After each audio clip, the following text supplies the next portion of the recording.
Jeb's got the listings lined up in a row. Josh brings the numbers, making dreams grow. First-time buyers stepping through the door. Keys to your castle, they're what we're here for. Navigating through the home buyer's maze. Educated steps in a world full of haze. The podcast is rolling with wisdom to share, helping you settle in your new land. Navigating through the home buyer's maze. Educated steps in a world full of haze. The podcast is rolling with wisdom to share, helping you settle in your new lair. Jeb and Josh, they're paving the way. Dreams to reality, they make your day. From the first hello to the closing sign, your journey to home is looking divine.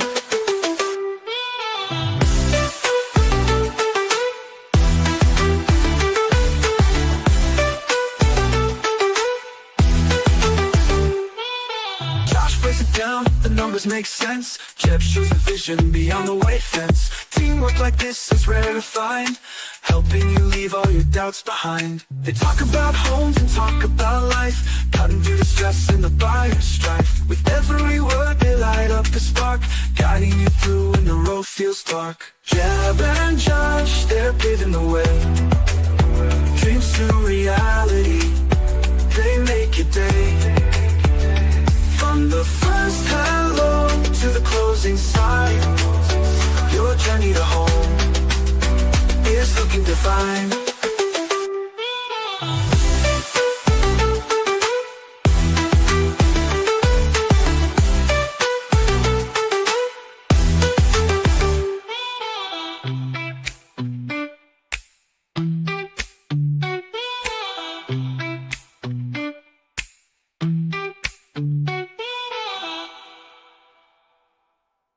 Wow. Josh, welcome to another week of the Educated Homebuyer Live. This is Wednesday. If you're just tuning in now and didn't have the opportunity to listen to our AI-generated song, you missed out. That's all I'll say. I don't think it was AI generated, Jeb. I know that you sat at home and wrote out those lyrics yourself before recording them. Every piece of it. It took a while, but you know, with 5 years of doing this, I just used experience and our guidance, and it just came to me. It's like a light. It was divine, as the song said. Intervention, yeah. All right, guys, welcome. A couple things are different this week. One thing is, if you were listening to us on the Educated Homebuyer podcast channel, we're not streaming there this week. We're streaming here. We're testing out some new stuff. But with that being said, we're going to be doing a new live on that channel, on the Educated Homebuyer podcast channel, YouTube channel, every Friday. It's not going to stream on this channel. It's only going to be on that channel on Friday before the weekend. It's going to give an update of the week kind of expectation. So if you are out there buying, you have, you know, a little bit better grasp of where rates are at that time, what the market's doing, all of that good stuff. And it'll be weekly, hopefully going forward from that point. But this one will stay here on Wednesdays for now, and we will continue to do what we've been doing, which is updating you on the economy, answering your questions live. And so with that, Josh, we got a lot that's happened this week. We've already got jobless claims, which typically doesn't come out until tomorrow, but because tomorrow's a federal holiday. Juneteenth. Yeah, Juneteenth. So we got some data early. We had the Fed come out today. We had, what else do we have, Josh? Is that all? Is that all? Fed, we had retail sales. We've had housing starts, retail yeah. sales yesterday, housing starts today, new construction housing. So weekly mortgage applications, all that fun stuff. We got the charts. So that's what we're going to dive into tonight. So as we're doing that, guys, let us know. Let us know anything. Let us know anything you want us to know. How's that? We're just here. We're just a wealth of, we're just sucking in information. We want to know more. Just whatever you want us to know. Yeah. What do you own? Do you rent? Do you want to own? Do you just find Josh and Jeb so fascinating and economic reports so good that you jump in here and you really don't even care about housing? Whatever your thoughts are. Why do you watch? Why if you heard the song at the beginning, what did you think? I mean, you can be honest with us. Josh and I have our own feelings about it, but we would love to know your thoughts about it as well. It's you know, it's divine. That's all I'll say. Anyhow, let's do what we came here to do, and that is jump in to some charts. So Josh, today we recorded an episode about the housing market shifting, and we're going to talk about that more. But one thing that is shifting or continues to shift the market rather, is inventory. So at the moment, 33% more inventory than the same point last year. Went from 808,000 single family homes last week to 825 this week. Last year, at the same time, we were sitting at 620. So 200,000 more homes on the market than this time last year, which is that 33% that you're seeing there. Putting us in Orange County, Huntington Beach. So Orange County inventory still increasing, sitting at 4,755 homes. That's up 2% week over week. Huntington Beach actually down a little bit, though, 2.86%, sitting at 280 homes on the market. Have we peaked this year? Hard to say. Historically speaking, we would be getting close to it probably within the next 4 weeks or so. But the last couple of years have been weird. And if rates cooperate, I think there's an opportunity for to see more listings come to the market, see, kind of what we've seen over the last couple of years. Jeb, these two charts are a really good example of something. Small sample size and why we don't pay attention or try to ignore small sample sizes. So you see how smooth that line is for the entire county. Huntington Beach is never going to stray that far away from the rest of Orange County, but you see a lot more volatility. We've seen a couple weeks here down. If you look at a community like Corona Del Mar, if you're not from Orange County, you're like, what in the hell's Corona Del Mar? I believe it's the smallest city in the county, also the highest prices, so very little activity. What is it, Jeb, like 10, 12 houses a month sell in Corona Del Mar in the current market? It's not a whole heck of a lot. So you see crazy stuff in that chart. So it's important. This is just an example. And if you're not looking in California, you're like, dude, why do I care?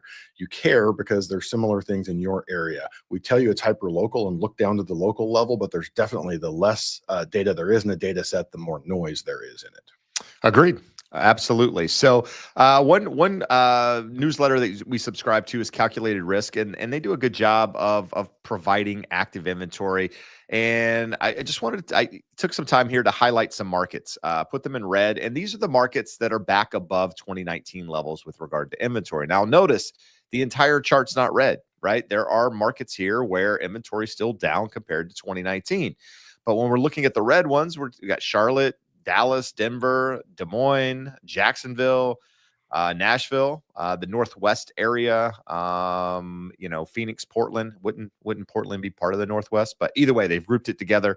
DC, one of those markets. But on the flip side, I mean, you got Maryland still down almost 50% from 2019. Grand Rapids, Michigan down 50%. So not all of these markets have all of the data because sometimes it lags, but even San Diego down 15%, Raleigh down 11%. So look at Raleigh, the difference in Raleigh and Charlotte. So Charlotte's up 3.4%, Raleigh's down 11.3%. That's the same state, guys. So the same state, two different markets, both large metros, but you can see within a same state, now they're 3-4 hours apart from one another.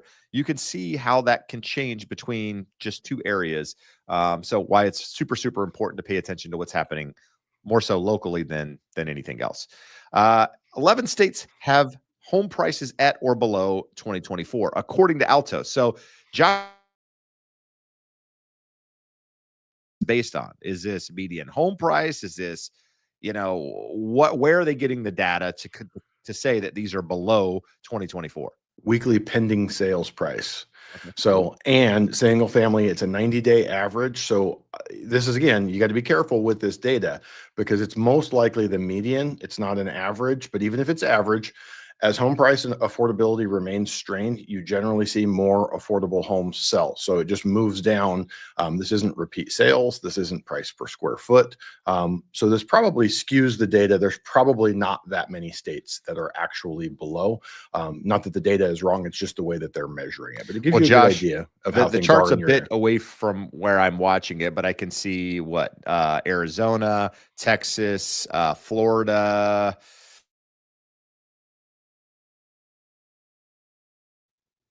I can't. Well, either way, I don't even. Some of these states, if I had to do a test right now and name some of these states, I would be in trouble. I did that with my wife and I think it might have been during the pandemic. When you were bored and we were like, "Can you name all the states?" So we got a blank map out and we started doing this. And I like the whole Midwest. I got so confused. But anyway. No, I was so on Delta. Last week I wasn't here. I was in Michigan. So then flew from Michigan to Idaho and going across, you fly out of Minnesota, you go across North Dakota, the corner of South Dakota, across Montana. But I'm looking at some of those states in the lower Midwest or middle Midwest. I'm like, I'm not 100% sure. I have 80% of them at least, but I don't know about all of them. Anyway, we digress and we move along. So this one is new listings. So new listings, 78,289 compared to last year at 71,486. But for some perspective, going back to like the years of like the bubble, the crash, new listings were averaging somewhere between 250 to 400,000 per week, Josh. And we're struggling to get 70 something thousand in the market just compared to to beat where we were last year. So a long ways off from those times. But the good news is we do have more coming on the market. Looking at weekly pending sales. So this was the chart that Josh posted earlier. I assume that's what this is based off of.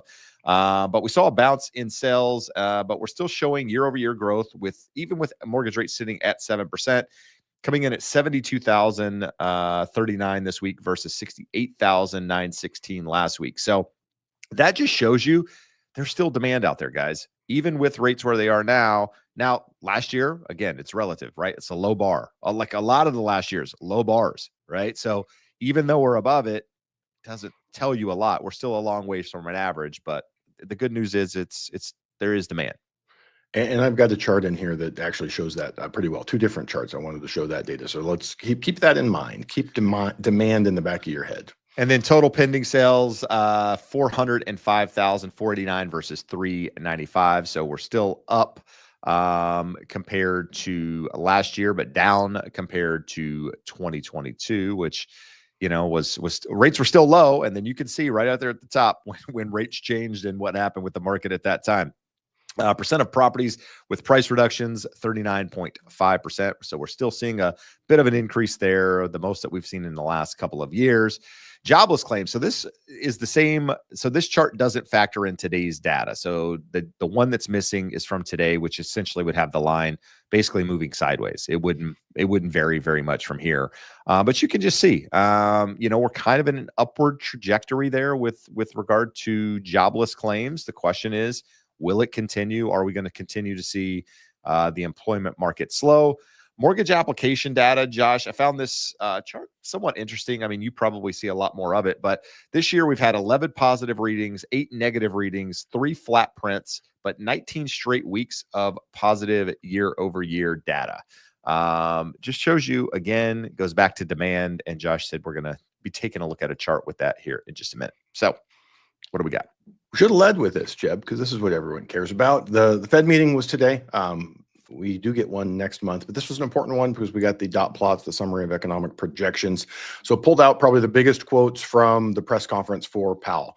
He said, on housing, structural supply issues and elevated mortgage rates remain headwinds, but the Fed's best contribution to housing is restoring price stability and a strong labor market. So what we've been talking about for 2 years, that's their dual mandate. So he basically said, the only thing we can do in terms of housing is focus on getting inflation down to 2% per core PCE and keeping the labor market strong. So people have jobs that they can afford homes and interest rates that will help make affordability a little bit better.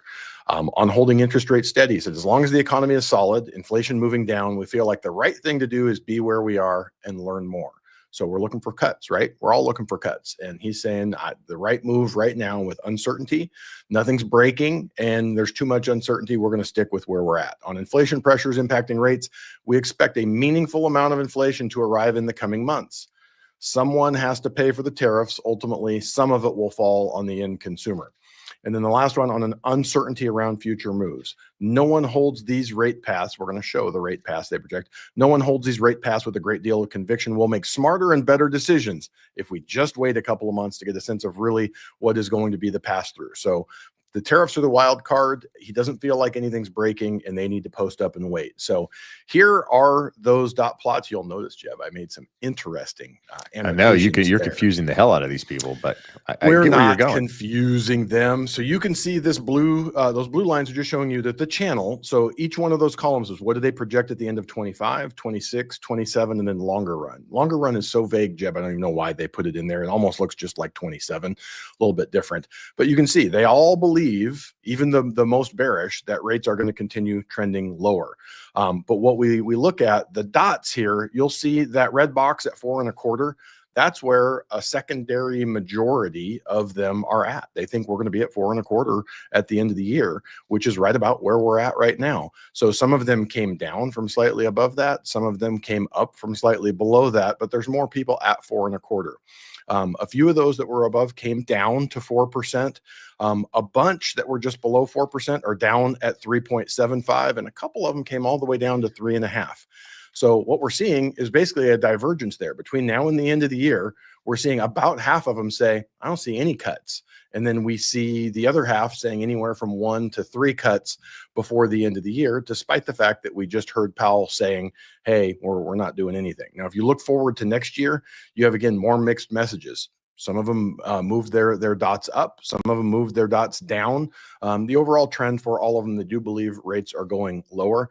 But that quote there at the top is the money shot. No one holds these rate paths with a great deal of conviction. This is what we think now, but wait and check back in a few more weeks. We may tell you differently. In 90 days, we'll find out. They'll announce them again. So what did the market come back at? I want to show one last thing. So where I highlighted, you can't really tell, but the 375 box, that's where the majority is, the plurality, I should say. It's not really a majority, but that's what the Federal Reserve is saying. And markets are here. So that's 50 basis points from where we are. So that's 2 cuts or 1 big cut, guys. And if you look at that with the futures market, they're also saying 90% certainty we get 2 cuts by the end of the year. Small chance you get less than that, but no one in the market, the futures market, is not predicting any chance of 3 cuts. And you do have 2 Fed members saying, hey, we see 3 cuts by the end of the year. But it just really is testament to the uncertainty that's out there. These people have the best data. One of the things that Powell said, I forget his exact quote, but he was saying basically anyone out there that's doing projections and modeling at a high level. So if it's a major company, a major bank, investment bank, they have access to the same data we have, and they're doing the same level of modeling. So pick your poison of who's projecting. So go back to inflation. He's talking about what's inflation doing. CPI and PCE come out. We see trueflation on a day-to-day basis, 2.12%. So it's ticked up a little bit over the last couple of weeks, still right in that range of where the Fed is hoping to get. To his point, this is a chart. This is great, Jeb. I pulled the chart and I don't remember where I pulled it from. So we have no attribution. I could have made this data up. I could have had GPT make this chart for me. But it shows most businesses pass through some or all of the tariffs. So 25% said 0%, another 10%, 1 to 25. But on the right side, what are we talking about? 20% of businesses said 50 to 100% of tariffs have been passed through. Yet so far, we haven't seen that in the CPI or PCE data at all. When we look at it coming out over the next month or two, remember that both CPI and PCE are going to suffer from base year effects, meaning last year we had really low numbers falling off. So we're going to start feeling the effects of the tariff, or that's what most people believe. And when those kick in and are probably going to boost our month-to-month inflation numbers, we have really low numbers falling off. So on a year-over-year basis, what we're going to see in the next few readings is probably not what we want to see. Jeb, this is the same chart that you showed. I wanted to just show back over the last year. We're at the high point in terms of consecutive. We had 3 reads here up over 240,000. If it consistently stays over 240,000 weekly jobless claims, continues trending higher, we look at the continuing claims. The continuing claims also continue to escalate. And what that says is once someone files for unemployment claims, they're having a hard time getting off of unemployment. So those are the 2 things we're looking at. Inflation and jobs is basically what Powell says. So jobs are not breaking. This is not bad data. It's not great data. It's trending in the wrong direction, but at a very slow rate. Overall, he had made a reference, hey, we're in a good place. Depending on whose numbers you look at, the economy is growing at 1.5% to 2%. So remember, an inflation, a recession is 2 consecutive quarters of sub 0% growth. And so far here, according to Polymarket, people betting with in 2025. So not looking like it's going to happen this year, and that could keep the Fed on the sidelines longer than expected. This, Jeb, is that same demand, that MBA purchase index comes out every Wednesday. You could look at this, and if I show you the data from the last year, you see that green line. It is not straight up. You see seasonal dips and ebbs and flows, and that also is impacted by interest rates. But in general, we've seen a trend up over the last year. You go, hey, that's great. Demand is increasing. Well, if we zoom out to 3 years, you can see we were at a very high level. 2021 was abnormally high because of really low interest rates, people wanting to buy homes, but fell off of a cliff here. And then from the beginning, or say mid 2023 forward, it's been relatively flat. It's been trending up from a lower spot, but we talk a lot about how to lie with statistics, data crimes, manipulating data, and trying to tell you something with a chart that's not actually happening. Someone could show you this and say, hey, the market's recovering, there's more demand, when really we're just kind of chopping along the bottom there. In terms of the 10-year, how did the 10-year react today? You can see the candle to the right side. That red one says that we ended the day a little bit lower than where we started, but a lot of movement. We had been much, much lower and were much higher, or a little bit higher at certain points in the day. The reason why I wanted to show this, Jeb, is going back to late February. We have been seeing all but about 1, 2, 3, 4, 5 days closed within a range of 4.15 to 4.5%. It's 0.35 range. So about 0.3% in interest rate. The difference between 6.5 and 6.875 essentially has been the entire range. And for the first half of that, say from the end of February through the beginning of May, we were at the lower end of the range, 4.15 to 4.35. And since then, we've been in the higher part of the range, 4.35 to 4.50. So again, we would love to see this break, but for now, we're just chopping sideways, dealing with the uncertainty, absorbing more information, and both the Fed, the consumer, all of us going, what is this? What does it mean? And what comes next? You'll see here interest rates down a tiny bit day over day and week over week and month over month, and even a little bit year over year. You had mentioned, Jeb, rates are a little bit better than last year, 0.15% better than last year, meaning they were just over 7%. They're just under 6.9 right now. So not terrible, but not great, which kind of describes everything in mortgage and real estate right now. It definitely does. With that, let's do this. If you have questions, guys, there is a little banner scrolling the bottom of the screen. Put your comments, or your questions rather, in the comments, in the box, and we'll answer them. How's that? I think you guys all know this, but I'm going to mention it anyway. We actually have a podcast that we every week we go a deep dive on a subject. And this last week, what did we discuss this last week, Josh? I forget now. I'm completely at a loss on what we discussed. Last week was 5 mistakes first-time home buyers. No, that hasn't come out yet. That comes out Monday. Oh, that's next week. Yeah. So we have an episode coming out on Monday, the 5 biggest mistakes we see home buyers making in today's market. But the one that dropped this past Monday, I forget. I don't even know what it was. But anyhow, you keep talking. I'll figure it out. It's a deep dive into mortgage and real estate. It's not. It's more conversational than anything else. But it's different from the show here because we go 30 minutes or so into a deep dive. So if you haven't checked out the podcast, do so. Great reviews. Yep. It was a good one, Jeb. We did that deep dive on Redfin. Redfin came out with some pretty pretty misleading numbers, making it sound like we have a 500,000 shortage of buyers relative to the supply of homes available. So we dig into it. A lot of what we went through here at the top of the show, but some more insights we can go into in a 30-minute conversation. All right, good stuff. So with that said, do what Matthew said at the beginning of the show, and like and subscribe if you're finding any value here. And if Josh and I could be of assistance to you, Josh does loans, helps a lot of people here. We've helped hundreds of people here on YouTube. You can get in touch with us using jebsmith.net/start, which is actually in the description of the video. We'll put a banner up here shortly. And then if I can assist you in real estate or refer you to another real estate agent, that same link will get you in touch with me.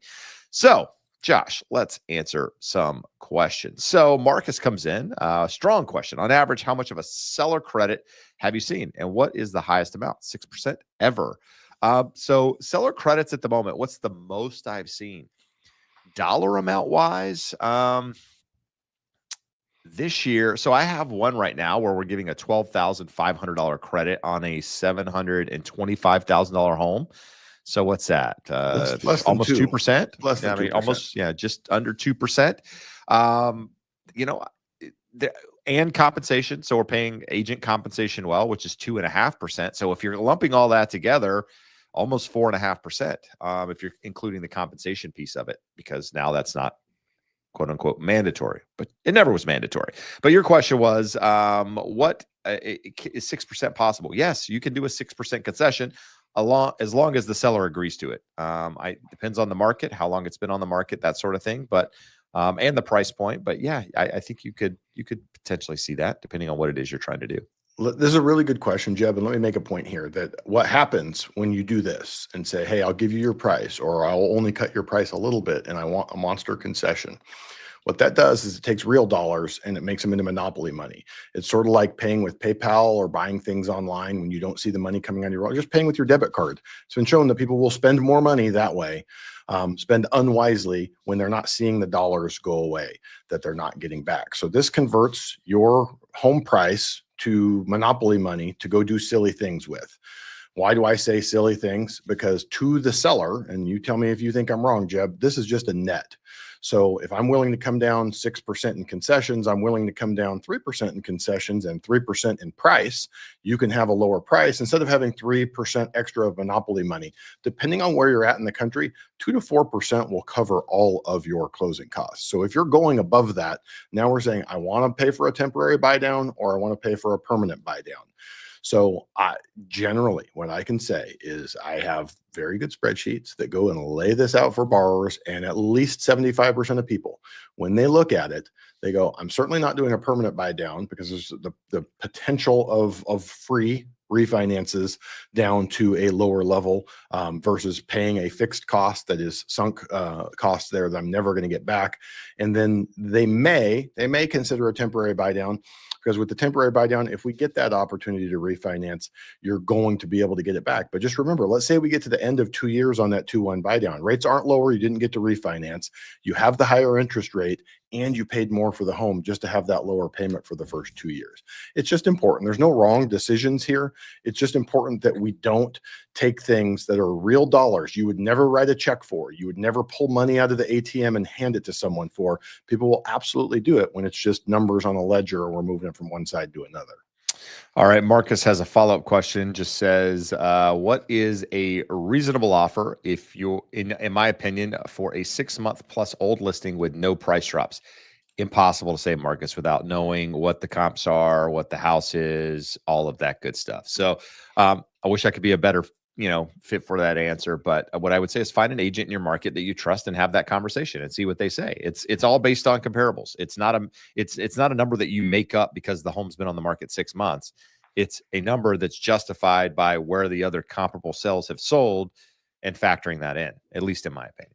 So, and Jeb, we're all speculating and guessing, but when you see a home that's been on the market for 6 months and not sold and hasn't had a price cut, and we're not talking about a unique property, super high end, something unique that's going to take a long time to sell, something that would in a market that would sell in 1 to 3 months. And you see that, what does it tell you? What would you advise your agent or your buyer if you as an agent are not able to talk to the listing agent? I mean, I would do exactly what I just said. Look at the comps, right? I mean, because a property hasn't had a price cut doesn't, I mean, what does that mean? It doesn't even mean it's overpriced, right? It just no, hasn't found the right buyer. Yeah, it's too hard to say, right? I mean, we need more information to be able to tell you. If the average days on market in your neighborhood or your market area is 20 days and it's been on the market 6 months, then probably tells me it's overpriced or there's something wrong with it. If the average days on your market is 3-4 months, 6 months, yeah, it's a long time, but it's not that far out. I mean, depending on where things are sitting. So I think you just need some more information to be able to do it, but look at where things are sold and try to justify it that way. Josh said, unique properties. I mean, here in Orange County, if you've got a property that's over $4 million, that thing can sit on the market for a year with no price cuts, no offers, nothing. I mean, so all of that stuff matters. You just need to know what's happening in certain price points. Dear Essex says, own 2 homes, one multifamily, one single family, the latter of which I purchased last year. So the single family home. Does it make sense to sell and wait for a better deal? Single family home mortgages are expensive. I live in Nebraska, I'm assuming, not New England. Northeast. Why do you say Northeast? Why can't that be Nebraska? In the Northeast. I've never Oh, heard in anyone call the it Nebraska? I mean, Nebraska. why is that? That's Never like heard the anyone say Ohio State. the Nebraska. The Ohio State University. Nebraskans are not pretentious like people from the Ohio State The University. Walmart. I went to the Walmart. That's what my family would say. Not Walmart. I went to the Walmart. There's only so I'm one. saying they went to the Nebraska is what I'm going to say. I'm going to assume it. Too difficult to say. Like, why are you selling? Like, what is it you're looking to buy? Like, all of these things matter. It's very difficult for Josh and I to answer questions like this that aren't fact based and without knowing specifically what's happening there. My understanding is that if you're in the Northeast or New England area, that those markets are still really strong. So you sell something, you're probably going to be buying something at a similar price point, right? I mean, even if you waited and did that sort of thing. And you're gonna pay for that, right? Sure, absolutely. The home's not going to sell itself. There's closing costs. And you said mortgages are agent fees. expensive. What makes you think they're going to get any less expensive? Yeah, rates could come down, but if you're paying more for that house in a market that's appreciating, then are you really saving anything? That's what you got to factor in. Let's see. Zjav. What are we doing here, guys? I mean, we went from Dear SX, like we started with Marcus Doswell. We got a full name. Then we got like a partial thing. And now we just got people like making up things here, Josh. I don't know why is my market still doing good. Can't believe people still offering over asking my market. I'm from Northern California. I would love to know what market you're in. Why are people still doing it?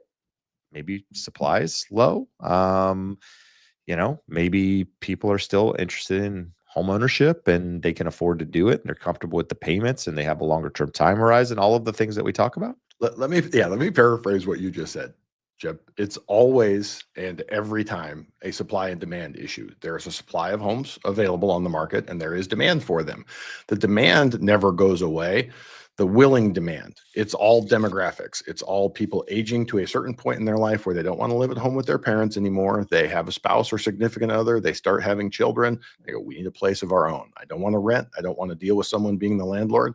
So there are problems, issues with a low affordability market and buying, but that doesn't change the fact that people's inherent desire is to have a place of their own and have a home. And it goes way beyond just U.S. home ownership in the last 100 years where you could get a mortgage, buy a house and own it. Go back to caveman times. People want a place of their own. This is mine. I live here. I do what I want. I shoot people if they come on my land, that type of stuff. So it's never going away. You're just saying, hey, for me, I look at it and I don't know how anyone could do this. If the prices are going up, there are enough people out there who've reached that stage in life who can do it and are willing to do it. Time will tell what that looks like. But I just always, anytime I hear this from someone, and we actually had another comment here, Misfits pipes in and says, I'm not buying it. A lot of people are living with family. A lot of people are homeless too. That doesn't mean that we're not going to sell houses because there's people that are homeless.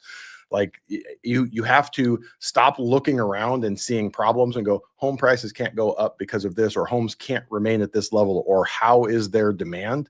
The demand is always going to be there. The economic factors can impact how much we're moving and selling. And we are seeing a very, very slow moving market with low volume of sales, very low appreciation in the last couple of years, and trickling down in most markets to slightly negative or flat. So it is a slow market. It has changed a lot. People aren't running out. The episode, Jeb, that we recorded that we'll release here in 10 days, that's what we're talking about. It's different. Buyers have power and they are exercising that power. It is not the same as what it was 2 or 3 years ago. All right. Jay Homeboy says, I bought a primary new build in 2023 towards completion of a new community. 130 homes built. Currently has 5 homes for resale, all priced higher than what they paid for on the market for a few weeks. And one under contract built in 2021 has an assumable loan of 2.85 on the market since March. Any worries about buying long-term investment property in this community? Not enough information to know anything here. It's too difficult to sell. Long term, probably okay with any sort of investment. When we say investment, are we talking like you said your primary home? So are you? I'm assuming you're living in it. Are you comfortable with the payment? What's the goal here? Where else are you going to live? Like all of these things are factored in. Again, time. Heals wounds. It solves a lot of problems when thinking about where prices are going to be. So that said, again, not enough information here to be able to tell you, but it sounds like, I mean, the community sold out. You've got 5 resales. That's not nothing crazy. There's 130 homes, so that's what, 3%, something like that, of which is a pretty natural turnover, even for a community that was built in 2023. I mean, there's always turnover in every community for one reason or another. So, Jeb, when I hear questions like this, the important part that I like to point out, housing is not a pure investment. People want to look at this like it's a stock. If I buy Palantir stock and it starts tanking, super easy. A couple clicks of the mouse, I eat my loss, move on. I didn't pay commissions.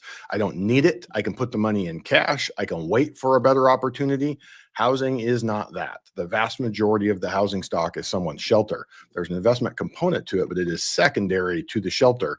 And there are fairly large costs in getting in and out, both dollar costs and psychological costs. So people don't trade in and out as a pure investment because it's not a pure investment. It's secondarily an investment. all right. Let's see. Rough Riders SX. Lots of SXs. What's up with Yeah. the SXs? You Comment and tell us what an SX is. Yeah, please. I'm in the process of purchasing a home. I paid my car loan to 10 payments. The lender told me that they were new FHA requirements. The rules have changed. Is this something you guys are running into? So here's the fun part, Jeb. I have a little screenshot or a website up over here. Go to HUD.gov/HUD-clips/letters/mortgagee. And you can go and find the mortgagee letters where FHA publishes all of the changes every year. And you will see no changes to that guideline. So the guideline can be misunderstood. It is not a hard and fast. I can just pay it down under 10 months and it goes away.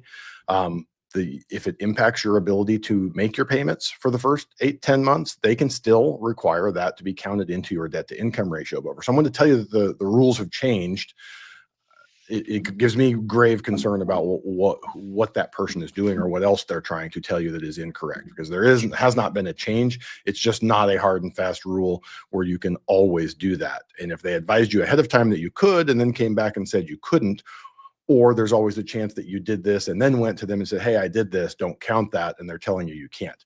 If you would like a second opinion, we have that link on the scroll down below, jebsmith.net/start.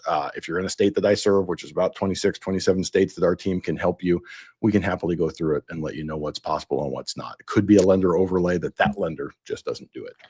Good stuff. And then Quan, you mentioned some things about you in here as well. I would say just, you're in Maryland. Josh is licensed in Maryland. Reach out, can work that with you and help you determine how much you can afford.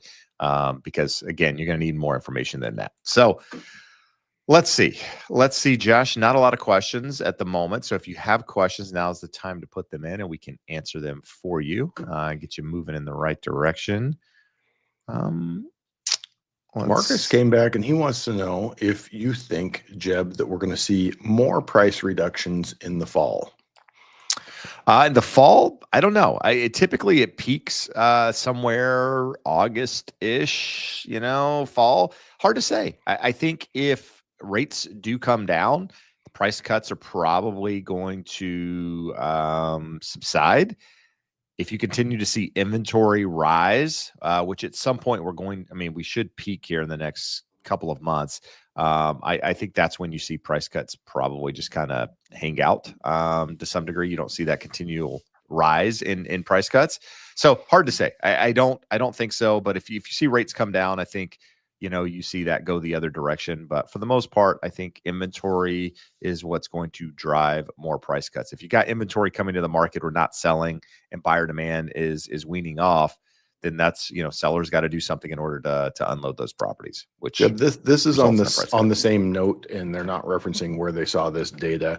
YouTube backwards is their screen name, but new listings fell the second half of May. While typical after peak in mid-May, the drop was the biggest in a decade. We look at a lot of data. I haven't seen that come up, but it gives, like what we've been looking at, people are saying, all sellers are panicking. All these people are throwing their homes on the market. We're not seeing an increase of homes coming to the market. Jeb showed the chart at the top here that we're well below what we would historically see as new homes coming to the market. Demand has subsided, so they're not getting absorbed as quickly, so they're staying on the market longer, so we're seeing listings build up. So the fact that we have more available inventory isn't a sign that there's a bunch of sellers suddenly waking up going, oh my God, I don't want to live in this house, I'm going to go sell it. It's just that those that are wanting to sell are not selling as quickly. But did you see any similar data, Jeb? No, I think you hit it. I mean, but here's the thing: if new listings fell, I mean, second half of May, that's not a good thing for buyers, right? I mean, buyers, you want to see listings rise, you want to see inventory continue to come to the market. So I haven't noticed, or it being, say, the biggest drop in a decade with regard to new listings. So, I mean, that's not a favorable thing to anybody actually looking to buy a home. But at the moment, I don't see anything that would warrant a change in data for the time being. But you could also say, look at the second half. You got holidays in there. You got, Memorial Day. You got some other factors in there. So yeah, I don't know. I mean, that could play a part in it. But what I've read and what I've seen doesn't. There's no cause for no reason for caution at the moment, or concern rather. Okay. So Josh, we came on early at 4:30 today. If you didn't listen to the song at the beginning of the episode, you probably should. I mean, you probably should just stop now, rewind, listen to the 2 minutes song, and then come back in where you left off. That's all and Josh and I, we got together, wrote a song, Performed, sang it. Yeah, I learned the guitar. He learned the trombone, and we made this thing, and it's fantastic. It's fantastic. And not one single comment. My feelings are personally hurt. Jeb spent a lot of time, effort, and energy on this, and I wrote no one even hours, days, weeks. I mean, I've been writing it, Josh, since we started 4 years ago. I could tell. I mean, it captures the essence of who I am. So you had to have spent a lot of time, effort, and energy on it. I did. All right. Well, Josh, I don't know that our theory is any better off here with the episode. What do you think? Our hypothesis has proven null. It's the null hypothesis. I don't know if you need consistency in it or what, but we will see. All right, what do we got? We got a comment coming in from Tom. Just today, my bank said I can afford to purchase a home in SoCal, but won't tell me if it's a good idea or bad. Who can I count on to tell me if it's a good idea or a smart, stupid decision? I think Tom Collins is yanking our chain. Jesus. No, like, what are we talking about here, Tom? You're asking the person at the bank whether you should buy a home? Let's go back, Jeb. So I get a lot of this. So, hey, I need you to tell me what I can afford. No idea what you can afford. I can tell you what you qualify for. I can help you. We can have a conversation about whether this is wise. And we're going to talk about a lot of the things that we talk about here on the show. What's your time horizon? Are you in love with a girl from Alaska and possibly moving to Alaska? Is your job solid, both just not in terms of you keeping it and having good income, but are they going to say, hey, we want to move you down to the Florida office in 6 months and you need to move because they're going to give you a big raise? Like, these are the things that I would have. I would be looking through your finances when we get the application. We get to x-ray everything there. We get to see the credit. We get to see how you spend your money. I can look at your bank statements.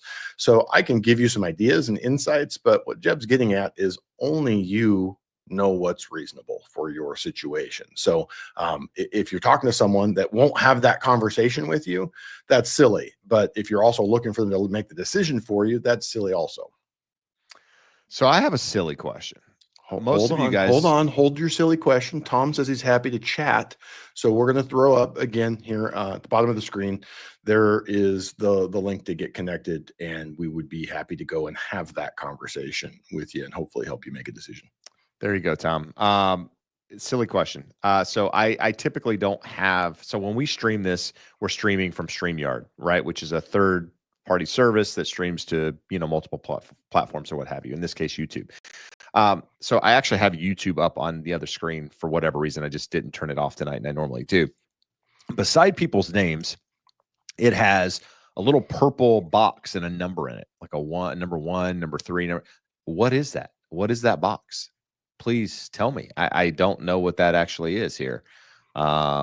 but some of you have ones, some of you have threes and twos. No one has a four. So, and not everyone has one.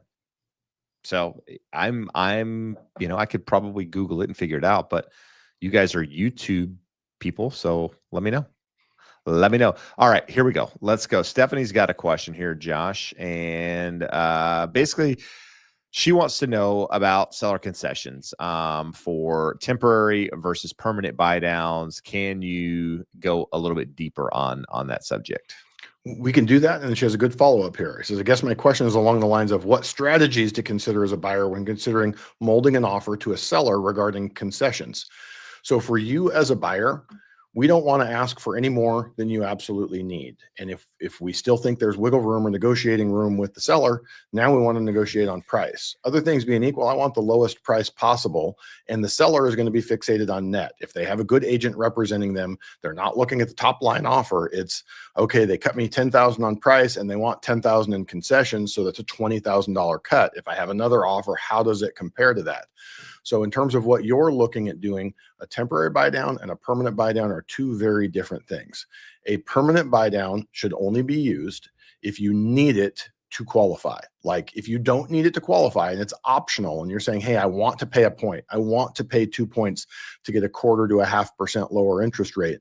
What you are essentially saying, and this is okay, if this is your belief, you've analyzed the market, you've done your research, and you think this is the best rates are going to get. So I already have the closing costs that I'm going to incur purchasing. I'm not going to have an opportunity to refinance. So if I trade some of my money up front for a lower interest rate, I'm going to be in that home and in that loan for more than 5 years. That's a great deal of uncertainty that you have to be okay with to say, I am certain that I'm going to own this home and I'm going to be in this loan for more than 5 years to get to the other side where you start to come out ahead. That's generally what the break even looks like. We can always help you in terms of measuring what that break even looks like, but that's it. Now, a temporary buy down is slightly different. All you're getting is a temporary subsidy to make your payment more affordable. So it's a bridge to get you to a point where you think you're going to be able to refinance.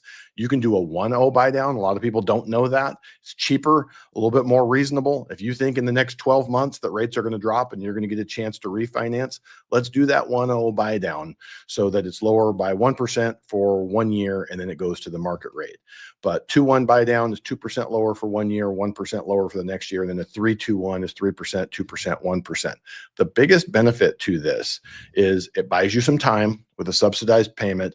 That rates come down, you can refinance and get a permanent lower interest rate without having to pay a bunch of points to get it. The problem is you're paying more for the home than you have to temporarily subsidize a home that you probably can't afford. So is it a terrible idea? No, but I talk to people all the time that they're coming up within the last 2-3 months of their 2-1 buy down from 2023, and they're starting to panic because they didn't get that window that they thought they were going to get. There you go. Leanna has a question. What's your most preferred trusted sources for housing market information? There's so much info out there. It's hard to know. And unfortunately, you guys don't push out info every day.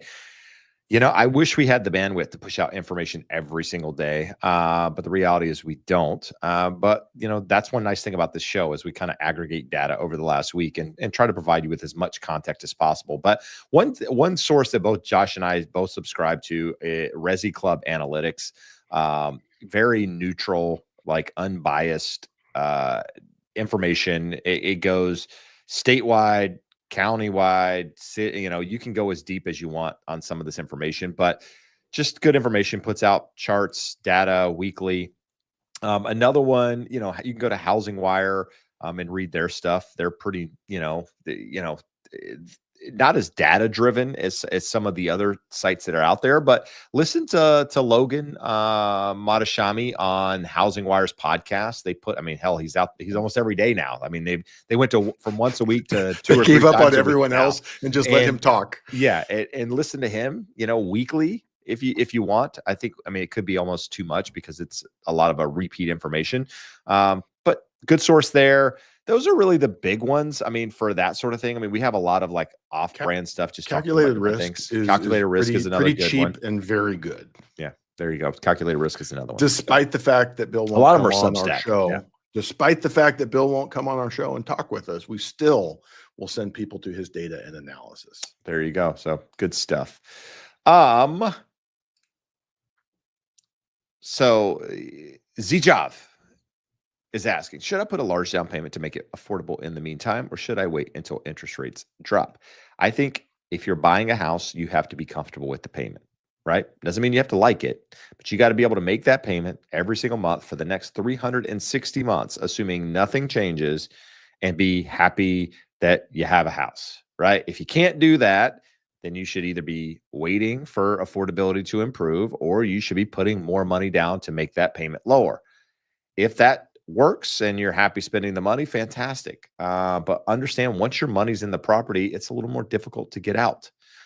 Yes, you can refinance. Yes, you can get home equity lines, so on and so forth. But cash is king, right? So you have to ask yourself, would you rather have that money sitting in the bank or a higher mortgage payment every single month?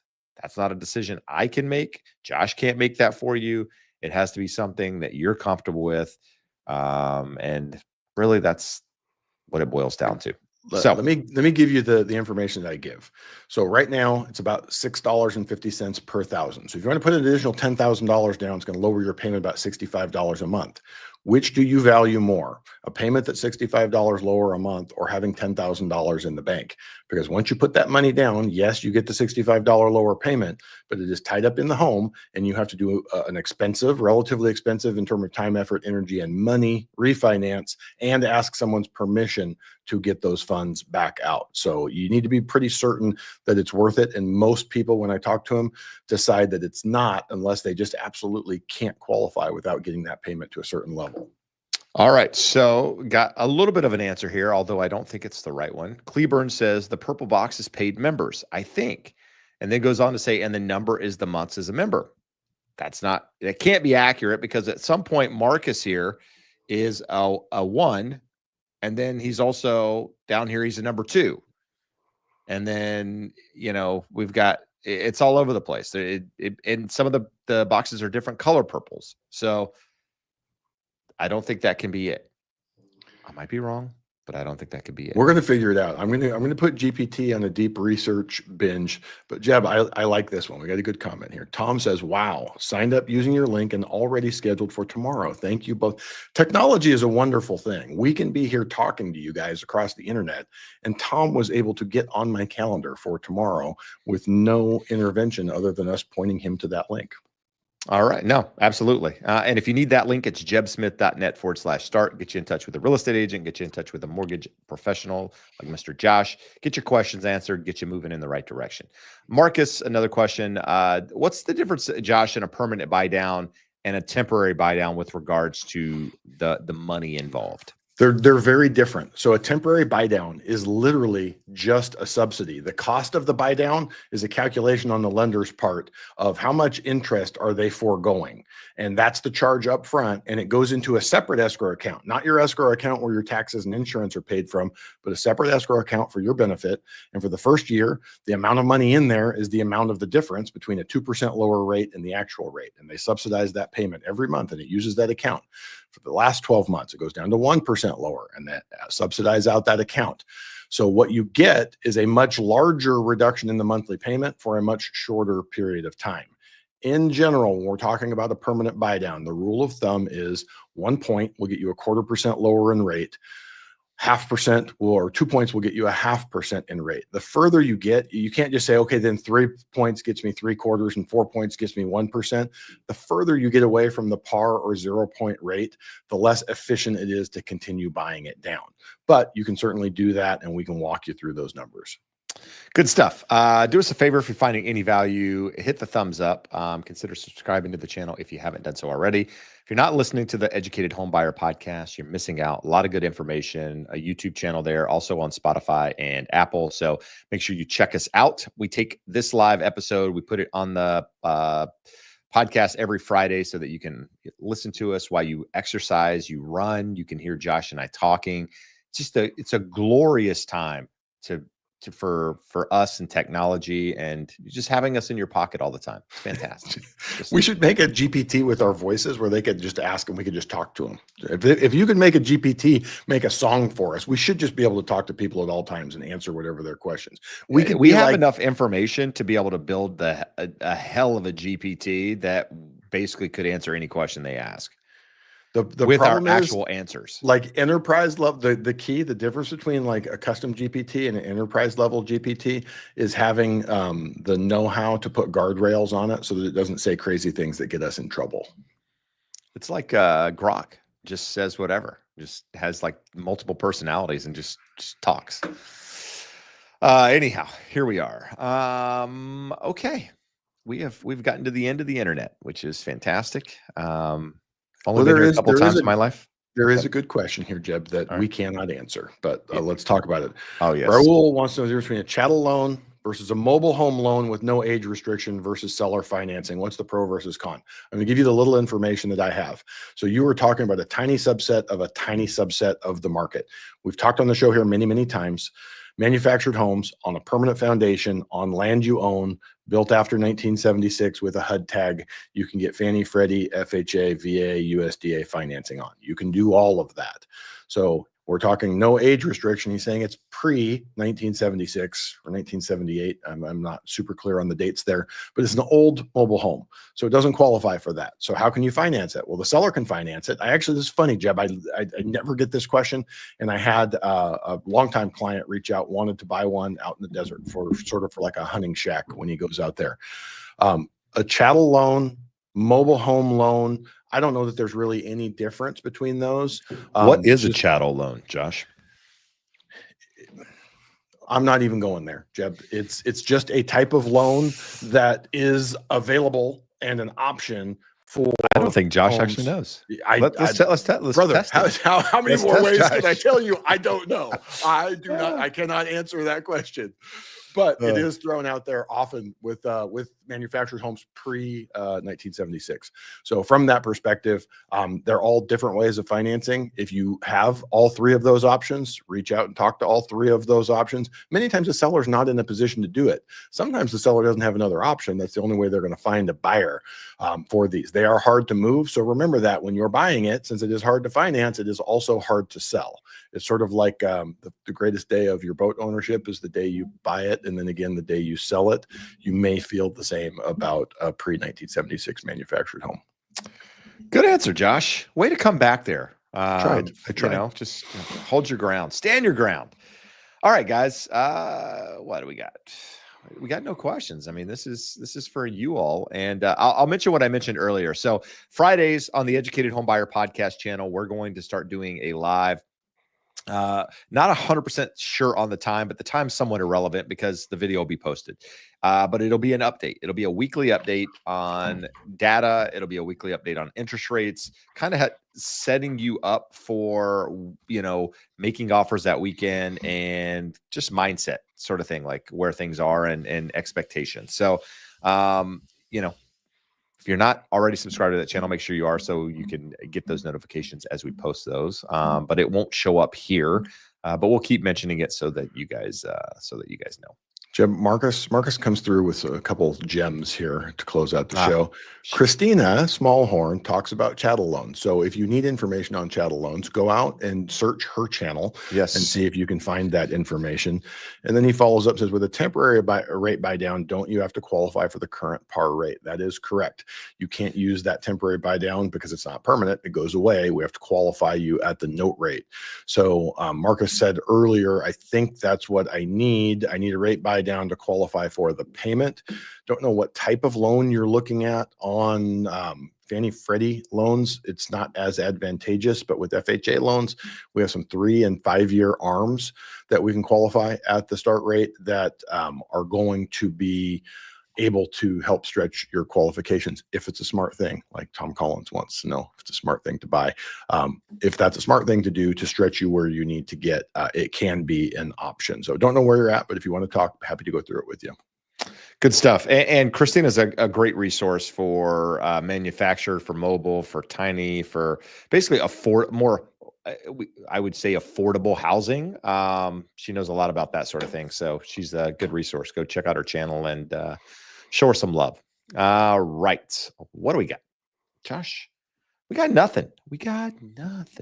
You're going to go home and party with your kids, and my dog and I are going to sit here and set up more loans. So today was a good day. Today was the final day. Like, this is going to blow some of you away. Today was the final day of school for our kids. There's kids that have been out for a month already. Our kids, Huntington Beach is one of the last districts, probably the last district rather, in Orange County to get out.